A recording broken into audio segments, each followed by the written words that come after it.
So last క్లాసెస్లో work done by adiabatic change last క్లాస్లో discuss చేస్తాం. సో ఈ క్లాస్లో క్వాసీ స్టాటిక్ ప్రాసెస్ అంటే ఏంటో డిస్కస్ చేద్దాం. Quasi static process, quasi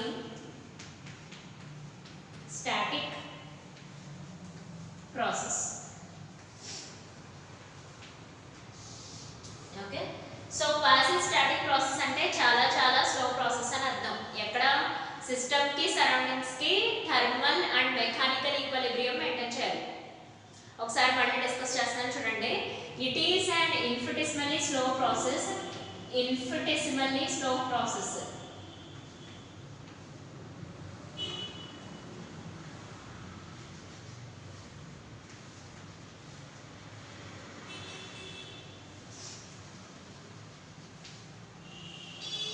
Infinitesimally slow process to maintain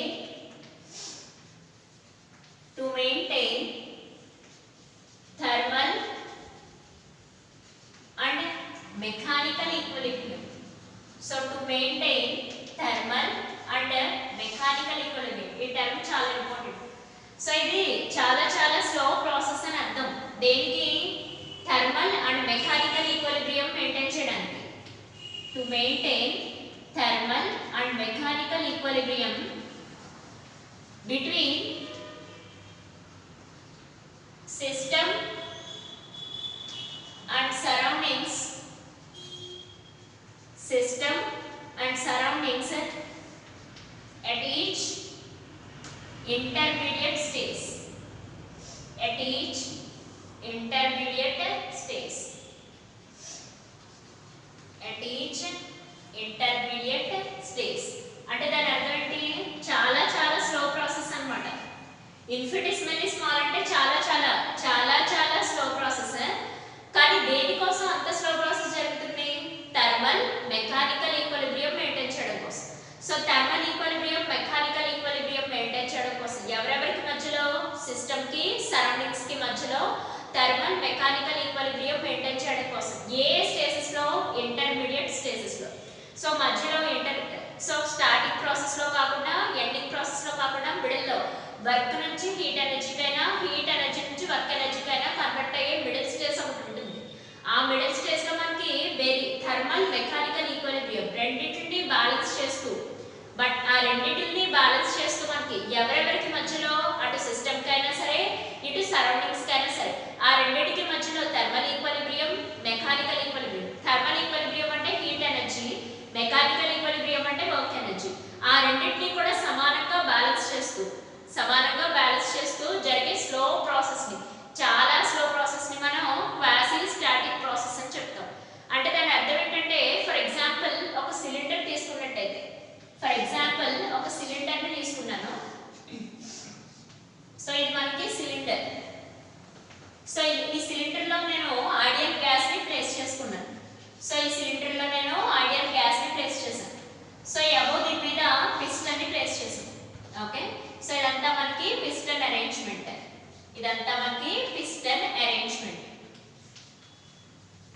so ఇక్కడంతా మనకి పిస్టన్ అరేంజ్మెంట్. ఇప్పుడు ఇన్ఫినిటెసిమల్లీ స్లో ప్రాసెస్ అంటేనే క్వాసీ స్టాటిక్ ప్రాసెస్ అని చెప్పుకున్నాం కదా. ఫర్ ఎగ్జాంపుల్ ఈ పిస్టన్ ని మనం బాగా అప్వర్డ్ డైరెక్షన్ అయినా డౌన్వర్డ్ డైరెక్షన్ అయినా, సో అప్వర్డ్ డైరెక్షన్ ఎప్పుడు అవుతుంది? ఈ ఐడియల్ గ్యాస్ ఎక్స్పాండ్ అవుతుంది. అదే ఐడియల్ గ్యాస్ కంప్రెస్ అవుతే పిస్టన్ ఎలా డౌన్వర్డ్ డైరెక్షన్ మూవ్ అవుతుంది. గ్యాస్ ఎక్స్పాండ్ అయితే అప్వర్డ్ డైరెక్షన్, గ్యాస్ డిక్రీస్ అయితే డౌన్వర్డ్ డైరెక్షన్. అదంతా ఓకే. కంప్రెస్ అయితే డౌన్వర్డ్ డైరెక్షన్. కానీ ఎక్స్పాండ్ అయినా కంప్రెషన్ అయినా పిస్టన్ మనకి ఫాస్ట్ గా మోషన్ లోకి వచ్చేస్తాయి. ఏమవుతుందంటే ప్రతిసారి ఇలా పైకి కిందికి జరుగుతూ ఉంటే ఏమవుతుంది?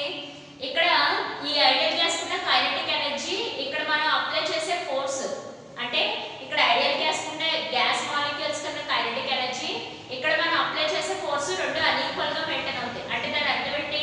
మీకు ఇక్కడ ప్రొడక్షన్ అయిన హీట్ ఎనర్జీ, ఇక్కడ ప్రొడక్షన్ అయిన మెకానికల్ ఎనర్జీ రెండు కూడా ఈక్వల్ గా మెయింటైన్ అవ్వవు.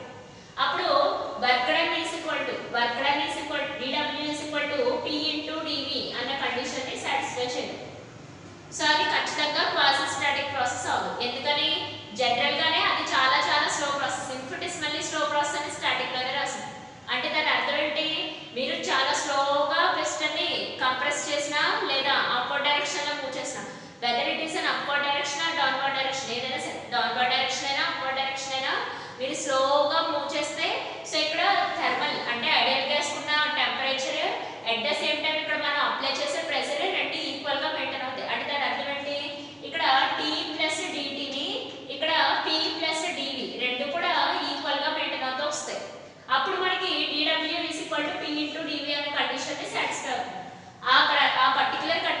మనకి క్వాసీ స్టాటిక్ ప్రాసెస్ అని చెప్తాం, కానీ అదంతా చాలా స్లో ప్రాసెస్. అంటే దాని అర్థం ఏంటి, ఎక్కడైతే టీ ప్లస్ డిటి అంటే టెంపరేచర్ చేంజ్, మనం అప్లై చేసే ప్రెషర్ లో వేరియేషన్స్, అంటే ప్రెషర్ లో వేరియేషన్స్ టెంపరేచర్ లో వేరియేషన్స్ రెండు ఈక్వల్ గా మెయింటైన్ అవుతున్నప్పుడు అక్కడ అలా మెయింటైన్ అవ్వాలంటే ఖచ్చితంగా అదే ప్రాసెస్ అయి ఉండాలి, వెరీ స్లో ప్రాసెస్ అయి ఉండాలి. అందువల్ల కైనెటిక్ ఎనర్జీలో చేంజెస్ వచ్చినా సరే అవి ఎక్కడ ఇది ఒకవేళ ఈ కైనెటిక్ ఎనర్జీలో ఒక 2% చేంజ్ వచ్చినట్టయితే ఇక్కడ మనం అప్లై చేసే ప్రెషర్ లో కూడా 2% చేంజ్ వస్తుంది. ఎప్పుడు నువ్వు ఈ పిస్టన్ ని స్లోగా రైస్ చేసినావు, స్లోగా డౌన్వర్డ్ డైరెక్షన్ రైస్ చేసిన, స్లోగా డౌన్వర్డ్ డైరెక్షన్ డిక్రీస్ చేసినా, అప్వర్డ్ డైరెక్షన్ రైస్ చేసినా సరే మీరు ఏదైనా సరే స్లో ప్రాసెస్ ని ఫాలో అవుతూ ఉండాలి. సో దాన్ని క్వాసీ స్టాటిక్ ప్రాసెస్ అని అంటారు. అలా కాకుండా మీ ఇష్టం వచ్చినట్టు పైకి కిందకి మన అంటే యూజర్కి నచ్చినట్టు upper direction downward direction maintain చేస్తూ ఉంటే అది ఖచ్చితంగా క్వాసీ స్టాటిక్ ప్రాసెస్ అవ్వదు. అక్కడ నేను ఇక్కడ అండర్లైన్ చేసిన థర్మల్ మెకానికల్ ఈక్విలిబ్రియం మెయింటైన్ అవ్వదు. At the same time dW = P × dV అనే కండిషన్ ని సాటిస్ఫై చేయదు, ఈ ఈక్వేషన్ కూడా సాటిస్ఫై. అంటే టెంపరేచర్ లో చేంజ్ మనకున్న మెకానికల్ చేంజ్ రెండు ఈక్వల్ కావు. సో ఎక్కడైతే ఈక్వల్ అవుతాయో ఆ ప్రాసెస్ ని క్వాసీ స్టాటిక్ ప్రాసెస్ అని అంటారు. కానీ ఎక్కడ జరుగుతుందా క్వాసీ స్టాటిక్ ప్రాసెస్, మన స్లోగా అంటే మనం ఎంత ప్రెషర్ అయితే అప్లై చేస్తామో అంతే అక్కడ కైనెటిక్ ఎనర్జీ ప్రొడక్షన్ అవుతుంది, ఎక్కడ ఐడియల్ గ్యాస్ లో. ఓకేనా, సో దాన్ని క్వాసీ స్టాటిక్ ప్రాసెస్ అని చెప్తాం. సో ఇక్కడ మనం అప్లై చేసే ప్రెషర్ ఇక్కడ ఐడియల్ గ్యాస్ లో ఉంటే గ్యాస్ మాలిక్యూల్స్ యొక్క kinetic energy at the same time temperature equal గా మెయింటైన్ అవుతూ వస్తే దాన్ని క్వాసీ స్టాటిక్ ప్రాసెస్ అని అంటారు. కానీ జరిగేదంతా కూడా మనం స్లో ప్రాసెస్ లో చేయాలంటే డౌన్వర్డ్ డైరెక్షన్ లో స్లోగా మూవ్ చేయాలి, అప్వర్డ్ డైరెక్షన్ లో కూడా స్లోగా మూవ్ చేయాలి. అప్పుడే మనకి థర్మల్ అండ్ మెకానికల్ ఈక్విలిబ్రియంస్ మెయింటైన్ అవుతూ వస్తాయి. అలా కాకుండా మీరు ఇష్టం వచ్చినట్టు అప్వర్డ్ డైరెక్షన్ లో మూవ్ చేస్తుంటే ఇక్కడ గ్యాస్ కూడా కైనెటిక్ ఎనర్జీ లాస్ అయిపోతుంది. అప్పుడు ఇది ఖచ్చితంగా ఈ ఈక్వేషన్ ని సాటిస్ఫై చేయలేదు, అది అప్పుడు ఖచ్చితంగా క్వాసీ స్టాటిక్ ప్రాసెస్ కూడా ఉంది. సో ఇదంతా మనకి క్వాసీ స్టాటిక్ ప్రాసెస్ గురించి. Next reversible process, irreversible process అంటే ఏంటో చూడాలి. ఈ రివర్సిబుల్ ప్రాసెస్ ని బేస్ చేసుకునే మనకి కార్నాట్ ఇంజిన్ అనేది జనరేట్ అయ్యింది. యాక్చువల్లీ మీకు హీట్ ఇంజిన్ అని ఒకటి ఉంటుంది, రిఫ్రిజిరేటర్ ఉంటుంది, బట్ కానీ 30% సింపస్ రిడక్షన్ లో హీట్ ఇంజిన్ రిఫ్రిజిరేటర్ రెండు డిలీట్ అయ్యాయి. ఇప్పుడు మనం చెప్పుకోవాల్సిందల్లా కార్నాట్ ఇంజిన్ ని చెప్పుకోవాలి. సో దానికోసం రివర్సిబుల్ ప్రాసెస్ అంటే ఏంటో, ఇర్రివర్సిబుల్ ప్రాసెస్ అంటే ఏంటో కూడా డిస్కస్ చేసుకోవాలి.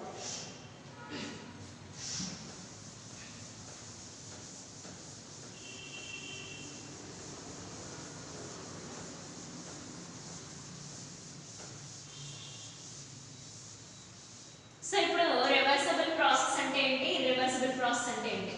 So reversible process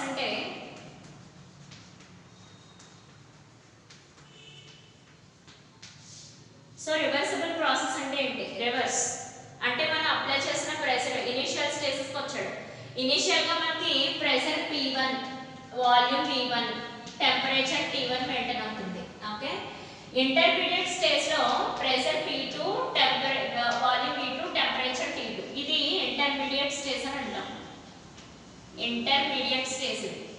okay, so ఇది మనకి ఇంటర్మీడియట్ స్టేజ్, ఇది ఇనిషియల్ స్టేజెస్, ఇది ఇనిషియల్ స్టేజ్. ఇలా ఎగ్జాంపుల్ లో అయితే క్లియర్ గా అర్థమవుతుందని నేను ఎక్స్ప్లెయిన్ చేస్తున్నాను. సో నెక్స్ట్ ఇది మనకి ఫైనల్ స్టేజ్. ఇది మనకి pressure P3, volume V3, temperature T3 అనేది మనకి final stage.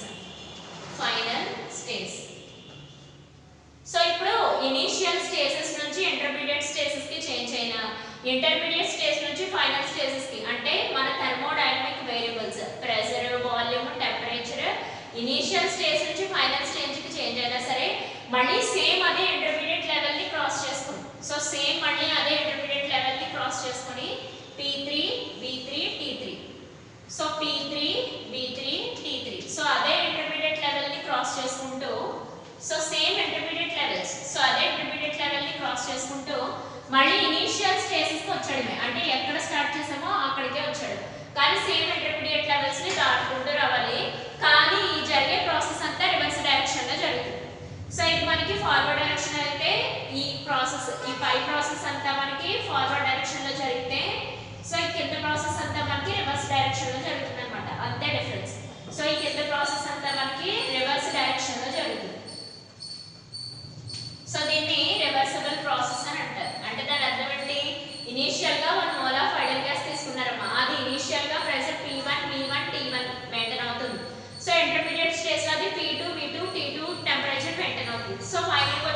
P3 V3 T3 maintain చేస్తాం. సో మళ్ళీ తిరిగి రివర్స్ డైరెక్షన్ లో మళ్ళీ సేమ్ అదే ఇంటర్మీడియట్ లెవెల్, ఈ రెండు పదాలు మర్చిపోకూడదు. So reversible process reverse direction లో వస్తుంది, ఎట్ ద సేమ్ టైం ఇది మనకి సేమ్ ఇంటర్మీడియట్ లెవెల్ ని క్రాస్ చేసుకుంటూ వస్తుంది. దాన్ని రివర్స్ ప్రాసెస్ అని చెప్తాం. ఈ ఇంటర్మీడియట్ స్టేజ్ ఒకటి, ఈ రివర్స్ డైరెక్షన్ ఒకటి రెండు ఇంపార్టెంట్. సో ఈ రివర్స్ డైరెక్షన్ లో సేమ్ ఇంటర్మీడియట్ స్టేజ్ ని క్రాస్ చేసుకుంటూ మళ్ళీ ఇనిషియల్ కండిషన్స్ వచ్చేస్తే దాన్ని రివర్స్ ప్రాసెస్ అని అంటారు. The process which come back to the original position by passing through the same intermediate stage in reverse direction అని చెప్తాం. సేమ్ ఇంటర్మీడియట్ స్టేజ్ నుంచి పాస్ అవుతూ బట్ కానీ రివర్స్ డైరెక్షన్ లో జరిగితే అది మనకి రివర్స్ ప్రాసెస్ అని చెప్తాం. ఫర్ ఎగ్జాంపుల్ మీరు డ్రా చేసుకున్న ప్రెషర్ కి వాల్యూమ్, ఫర్ ప్రెషర్ వాల్యూమ్ తీసుకున్నట్టయితే మీరు ఎలా ఒక ఇనిషియల్ స్టేజెస్ మెయింటైన్ చేస్తారో మళ్ళీ ఇలా క్రాస్ చేసి మళ్ళీ సేమ్ డైరెక్షన్కి వచ్చేస్తాం. అంటే ఈ ఏ అనే పాయింట్ దగ్గర మనకి ప్రెషర్ P1 B1 T1 ఏ అనే పాయింట్ దగ్గర, అదే ఈ B అనే పాయింట్ దగ్గర ప్రెషర్ B2 T2 మళ్ళీ సేమ్ అదే ప్రాసెస్ ని ఫాలో అవుతూ ఇక్కడ C అనే పాయింట్ దగ్గర pressure P3 B3 T3. So అలా సైకిల్ గా అలా జరుగుతూనే ఉంటుంది అన్నమాట. సో ఇది మనకి ఇలా జరుగుతూనే ఉంటుంది ఇంకా కంటిన్యూస్ గా. P1 V1 T1 changes to P2 V2 మళ్ళీ సేమ్ ఇంటర్మీడియట్ లెవెల్ క్రాస్ చేస్తుంది, మళ్ళీ రివర్స్ డైరెక్షన్ లో ప్రొడక్షన్ అవుతుంది. సో అలా కంటిన్యూస్ గా సైక్లిక్ ప్రాసెస్ ఫాలో అవుతూ ఉంటుంది అనమాట. దాన్ని రివర్స్ ప్రాసెస్ అని చెప్తాం. అదే ఇర్రివర్సిబుల్ ప్రాసెస్ అంటే ఇంకో ఒకటే డైరెక్షన్ చేంజ్ అయిపోయిన తర్వాత మళ్ళీ మారదు. ఈ రివర్సిబుల్ ప్రాసెస్ కి బెస్ట్ ఎగ్జాంపుల్ చెప్పుకున్నట్టయితే మనం ఐస్ మెల్ట్ చేస్తాం కదా, ఐస్ ఉంటుంది, దాన్ని మెల్ట్ చేస్తే వాటర్ అవుతుంది అవునా, వాటర్ ని హీట్ చేస్తే వేపర్ అవుతుంది. మళ్ళీ ఆ వేపర్ ని కూల్ చేయండి రివర్స్ లో, మళ్ళీ రివర్స్ లో వాటర్ వేపర్ ని కూల్ చేస్తే మళ్ళీ వాటర్ అవుతుంది, ఇంటర్మీడియట్ స్టేజ్ సేమ్. మళ్ళీ ఆ వేపర్ ని మళ్ళీ కూల్ చేస్తే రివర్స్ డైరెక్షన్ లో, ఫస్ట్ డైరెక్షన్ అంతా హీట్ ఎనర్జీ ఇచ్చాం, రివర్స్ డైరెక్షన్ అంతా కూల్ ఎనర్జీ ఇస్తాం అనమాట. పై డైరెక్షన్ ఫార్వర్డ్ డైరెక్షన్ అంతా హాట్ ఎనర్జీ ఇస్తున్నాం, కింద రివర్స్ డైరెక్షన్ అంతా హాట్ కి కూల్ రివర్స్ కాబట్టి కూల్ ఎనర్జీ ఇస్తున్నాం. సో ఈ కోల్డ్ ఎనర్జీ వల్ల ఏమవుతుంది మనకి వాటర్ వేపర్ వాటర్ కింద అవుతుంది, మళ్ళీ వాటర్ ఐస్ కింద అవుతుంది. మళ్ళీ ఒకసారి ఎక్స్ప్లెయిన్ చేస్తాను చూడండి. ఐస్ మెల్ట్ అయ్యి హీట్ ఇస్తే అది వాటర్ అవుతుంది, మళ్ళీ వాటర్ కి మళ్ళీ హీట్ ఎనర్జీ ఇస్తే అది మనకి వాటర్ వేపర్ అవుతుంది. మళ్ళీ వాటర్ వేపర్ ని కండెన్స్ చేయడం అంటే టెంపరేచర్ డిక్రీజ్ చేసుకుంటూ వచ్చేస్తే అది మళ్ళీ వాటర్ కింద అవుతుంది. మళ్ళీ వాటర్ ని మళ్ళీ టెంపరేచర్ డిక్రీజ్ చేస్తే అది మళ్ళీ మనకి ఐస్ అవుతుంది. అదే రివర్సిబుల్ ప్రాసెస్ అన్నమాట. సో అది ఇర్రివర్సిబుల్ ప్రాసెస్. అదే ఎగ్జాంపుల్ కూడా చెప్పుకుందాం ఒకసారి చూడండి. ఇదంతా దానికి సంబంధించిన డెఫినిషన్ ప్లస్ దానికి సంబంధించిన డయాగ్రామ్. సో దీనికి అబ్జర్వ్ చేసుకున్నట్టయితే ఎగ్జాంపుల్ కూడా చెప్పుకుందాం. అదే నేను మాటల్లో వర్డ్స్ లో ఎక్స్ప్లెయిన్ చేసిందే ఇక్కడ ఒకసారి బోర్డు మీద రాస్తున్నాను అంతే. సో ఇక్కడ ఏంటంటే మనకి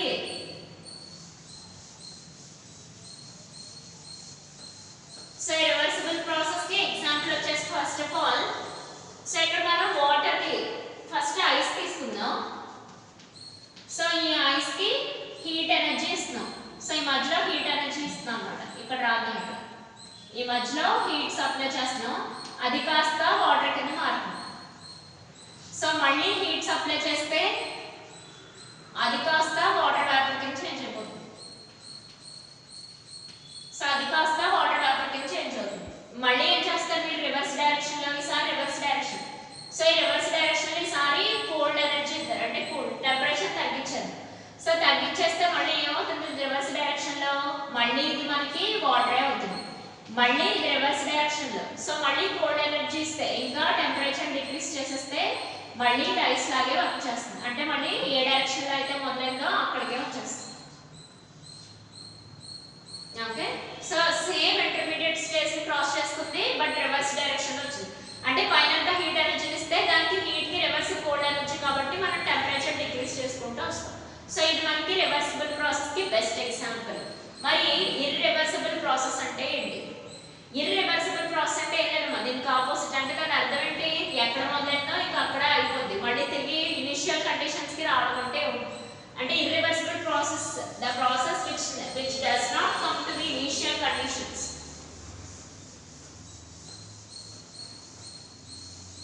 ఇనిషియల్ కండిషన్స్ లేదా ఒరిజినల్ స్టేట్ కి రావడమైనా సరే. So irreversible process